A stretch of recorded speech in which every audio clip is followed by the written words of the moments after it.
Imagine you are on a romantic trip and then you end up in the middle of a dark jungle without your phone, without any way to contact the outside civilization, and your partner leaves you all alone. Now, don't worry, this is not the plot of a horror movie, but this story does involve Sedona Prince, and once I explain her controversies and who she is, I don't think you'll be able to tell the difference. Sedona Prince is a college basketball player and a TikTok content creator, and she is best known for her height of 6'7", and she has also been known to date various shorter, more petite other women content creators. And she has also been widely renowned for many college teams, and she's been known to be one of the tallest people on those teams, specifically her team playing in Oregon at this very moment. However, her personal life is the topic of today's video, specifically her relationships and the controversies around those relationships. And let's start with a story that involves her relationships from a young age, because it doesn't matter how charismatic you are or how transparent or authentic you claim to be online. As long as you are a person online,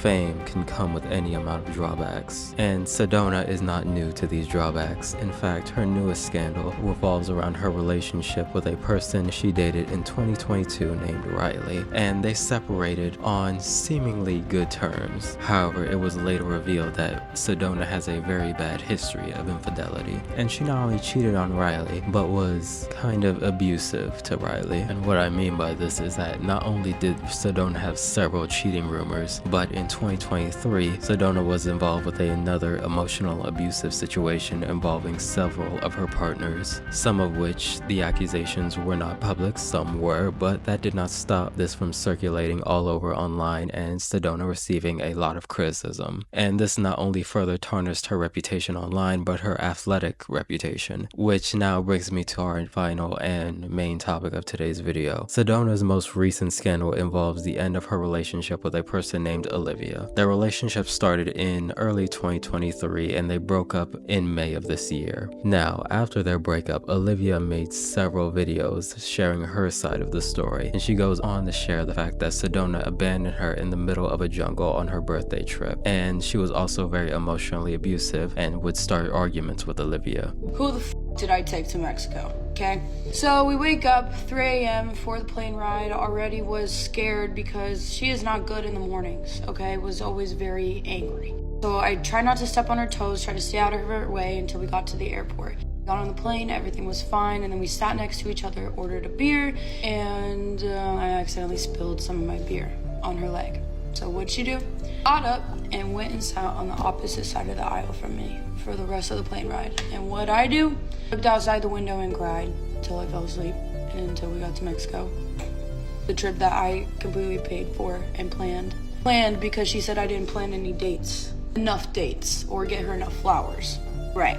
Okay. We get off the plane, we get to the shuttle that I booked, and we get on the shuttle. We have beers waiting for us, water waiting for us, and we get into a car crash, not even 20 minutes into the ride. If that wasn't a sign enough itself from the Mayan gods, I don't know what it was. I should have taken it, but obviously I'm not good at reading signs, okay? First 2 nights were fine until the third day came around and she was getting upset that she wasn't in control of the plans. So I told her we could do whatever she wanted to do because it was her birthday. And what she wanted to do was rent an ATV. So we went and got the ATV, we had it for the whole day, and then came nighttime. She looks at me and says, I want to go exploring. I said, okay. And so what did we do? We left our phones in the hotel room and started to drive the ATV in the dark in Mexico. We're going past the hotels, we're going past the shops, and I'm asking her where is she planning to go right now? What is her goal? And she says she wants to go to the arch. After the arch, it's pitch black. Like there are jaguar crossing signs. At this point, I am begging her to turn it around and for us to do this in the daytime when we have our phones, because we left our phones to be more present in the moment. She's not answering me. She's just going and going faster. We're now past the arch and it's pitch black and it's the scariest thing I've ever experienced. And I'm begging her, screaming, please stop the ATV. Please stop the ATV. And she stops it as hard as she can, shoves me to the ground, looks me dead in my eyes, and then takes off and leaves me in the pitch black.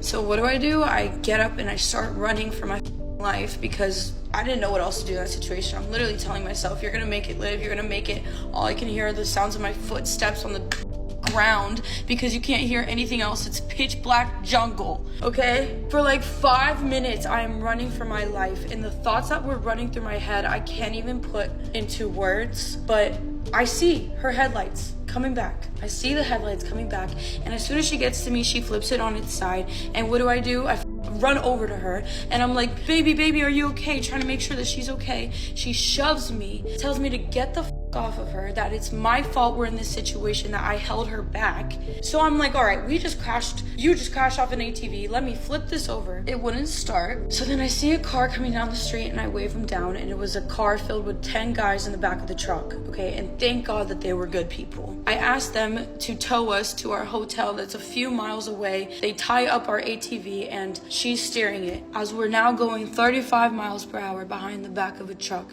in the middle of a jungle. She is swerving it, yelling at me, we're broken up, I'm breaking up with you, this is your fault, you're holding me back. And I'm literally saying, okay, we're broken up, okay, let's just talk about this when we get back, please stop swerving. I black out. I fly like 7 feet off the freaking ATV, my entire left side of my body completely torn up. And I wake up and I see her already standing, and she's making them leave us. Leave, we've got to figure it out, leave, thank you for your help. And now they're driving away as I'm picking myself up, and we're now stranded once again in the middle of a jungle. This was only just the tip of the iceberg, and there is far more to this web of abuse that is Sedona. For example, in one of her videos, Olivia mentioned that Sedona was seen flirting and having drinks with multiple, at least 5 different women while she was in a tattoo shop and waiting to be tattooed. And she even went as far as to proposition these women for a threesome while she was still in a relationship with Olivia. However, that would not be the last person to speak out against Sedona, because another victim of Sedona would speak out shortly after Olivia, and this person will be named Faithlin. And Faithlin made a very lengthy and multiple part, actually, video series about her experience with Sedona. Her experience with Sedona is actually very similar to Olivia's and Riley's. She says that Sedona was very charming and very charismatic and very open.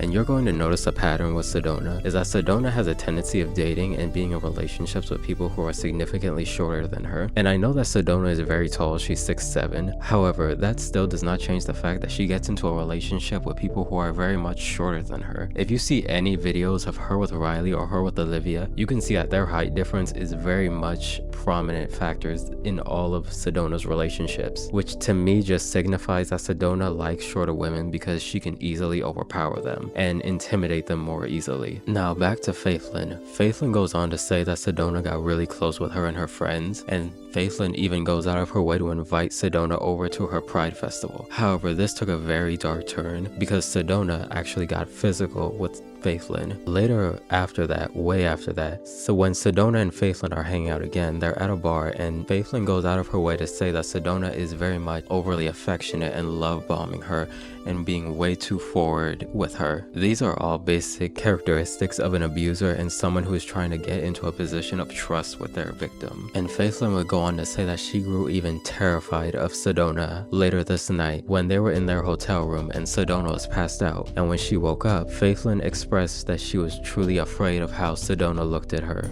She gets up, she's pushing my chairs, slamming her phone on my table, getting aggressive with me. I'm scared. I'm like, I don't know you. I don't know if you're gonna put your hands on me again like you did in the fucking streets in public, or if you're gonna hurt me in my apartment and I'm not gonna be able to have anyone help me. At least if I'm in public, people can help me. At that point, when she's getting really aggressive inside, I was like, I turn to the side and I'm crying, and I just tell myself, I'm like, she is trying to scare me. She is trying to scare me. She wants me to be afraid of her, and I'm not gonna let that happen. So I take a deep breath and I look her dead in the eyes. I go, you are not gonna disrespect me in my house. Get in the fucking shower and go to bed. And I don't know how I must have said it, but she did it. She went in the shower.